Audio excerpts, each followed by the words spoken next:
இன்னைக்கு வெள்ளிக்கிழமை, ஆடி மாசத்துல வர கடைசி வெள்ளிக்கிழமை. ஸோ வேற ஒரு பிளானும் இருக்குது, குலதெய்வ கோயிலுக்கு போயிட்டு வரலாம் அப்படின்ட்டு. வருஷம் குலதெய்வ கோயிலுக்கு போயிட்டு படி கொடுக்குறது வந்து வழக்கங்க. அதாவது எங்கள் அப்பா அம்மா வழியிலான வந்து குலதெய்வ கோயிலுக்கு படி கொடுக்குறதுனா என்னன்னு சில பேர் கேட்பீங்க. பொங்கல் வைக்கிறதுக்கு தேவையான ஒரு படி அரிசியை போய் கொடுத்துட்டு பூஜை சாமானி நமக்கு தேவையானதை வாங்கி கடவுளுக்கு கொடுத்துட்டு வர்றது தான் வந்து படி கொடுக்குறதுன்னு நம்ம சொல்லுவோம். ஸோ வருஷம் குலதெய்வ கோயிலுக்கு போயிட்டு ஆடி மாதத்தில் படி கொடுக்குறது வழக்கம். சில சமயங்களில் ஆடி மாதத்தில் போக முடியலன்னா தை மாதத்தில் போயிட்டு வந்து படி கொடுத்துட்டு வருவோம். ஸோ இன்றைக்கி எனக்கு வந்து ஒரு 4 மணிக்கெலாம் வந்து கரெக்டாக முழிப்பு விட்டுருச்சுங்க. கண்ணு முழிச்சிட்டேன். பட் இருந்தாலும் ஒரு 5:30க்கு தான் எழுந்து குளிச்சுட்டு பசங்க எழுறதுக்குள்ளே ஒரு சின்னதாக பூஜையும் பண்ணியாச்சு. பூஜை பண்ணி முடியறதில் அவங்களும் கரெக்டாக எழுந்துட்டாங்க. ஸோ அவங்களையும் குளிக்க வச்சு ரெடி பண்ணிவிட்டு நாங்கள் வந்து கோவிலுக்கு வந்து கிளம்பிட்டோம். எங்கேயாவது வெளியில் போகிறோம் அப்படின்ட்டு வேதா கிட்ட சொல்லிட்டேன்னா, நான் எப்போ சொல்கிறேன்னா அப்போவே ஆரம்பிச்சிடுவா. எந்த ட்ரெஸ்ஸு போடணும், என்ன அக்சசரிஸ் போடணும் அப்படின்னு சொல்லிட்டு அவங்க தான் செலக்ட் பண்ணி வைப்பாங்க.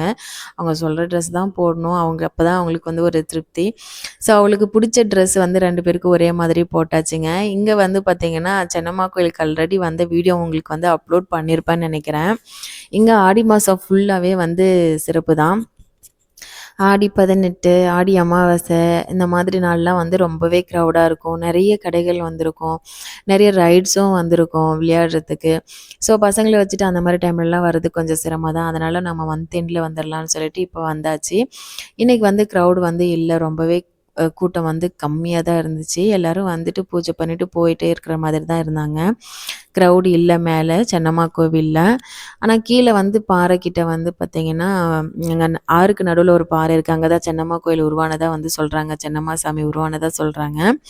ஸோ அந்த இடத்துல வந்து பச்சை போட்டுட்டு வர்றது வந்து வழக்கம். அங்கே வந்து கொஞ்சம் க்ரௌடாக இருக்குது. ஸோ மேலே சாமி கும்பிட்டு கீழே வர வழியில் வந்து இதெல்லாம் வந்து பார்த்திங்கன்னா சாமியோட வெஹிக்கிள்ஸுங்க. அதாவது கடவுளுடைய வாகனங்கள். கடவுளை வந்து ஊர்வலம் எடுத்துகிட்டு போகக்குள்ள இது மேலே வச்சு எடுத்துகிட்டு போவாங்க. ஸோ இதில் பசங்களும் உட்காரணும்னு ஆசைப்பட்டாங்க. சரி சின்ன பிள்ளைங்க தானே உட்கார வைக்கலான்னு சொல்லி உட்கார வச்சு ஃபோட்டோஸ் எல்லாம் எடுத்துகிட்டு நாங்கள் வந்து அங்கேருந்து கிளம்பிட்டோங்க.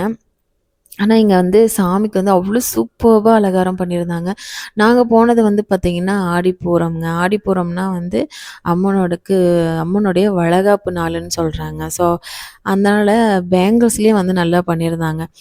பார்க்க அவ்வளோ அழகாக இருந்துச்சு. ஒரு மாதிரி ட்ரெடிஷ்னல் வித் ட்ரெண்டியாக வந்து ஸ்கர்ட் அண்ட் டைப் மாடலில் வந்து சாமிக்கு புதுவிதமாக அலங்காரம் பண்ணியிருந்தாங்க. நான் இப்போ தான் ஃபர்ஸ்ட் டைம் அந்த மாதிரி பார்க்குறேன். அவ்வளோ அழகாக இருந்தது. ஆனால் வீடியோ எடுக்க முடியல, ஃபோட்டோவும் எடுக்க முடியல.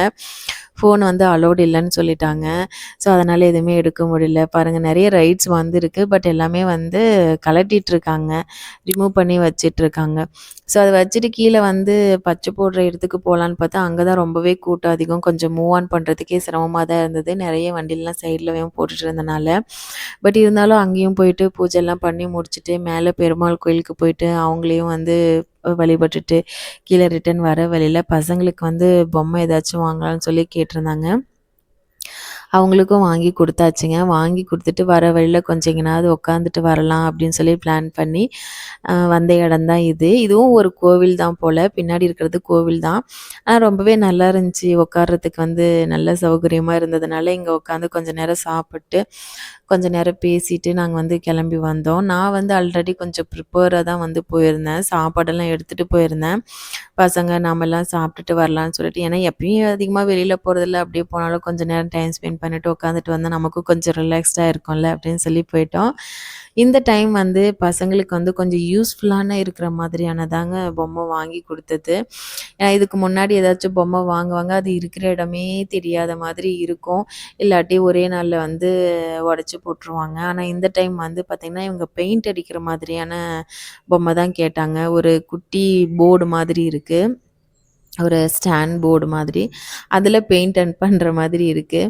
ஸோ அவங்களுக்கு வந்து ரொம்பவே பிடிச்சிருந்தது. இது ரொம்பவே யூஸ்ஃபுல்லான ப்ராடக்ட் தான். பட் ஒரு 2 நாள்லேயே அடித்து காலி பண்ணிட்டாங்க. அவங்க அந்த போர்டில் அடித்தாங்களோ இல்லையோ கீழே டைல்ஸில், பெட்டில் இந்த மாதிரி தான் வந்து பண்ணிவிட்டு விளையாடிட்டு இருந்தாங்க. கொஞ்சம் டென்ஷனும் ஆயிடுச்சு. பட் ஸ்டில் இருந்தாலும் ஓகே, அவங்க ஓரளவுக்கு யூஸ் பண்ணாங்களா, அது வரைக்கும் நமக்கு கொஞ்சம் சந்தோஷங்க. அதனால் இந்த டைம் வந்து இவங்க கொஞ்சம் யூஸ்ஃபுல்லானு தான் வாங்கினாங்க. ஸோ ஓகே, நெக்ஸ்ட் வீடியோவில் சந்திக்கலாம். டாடா.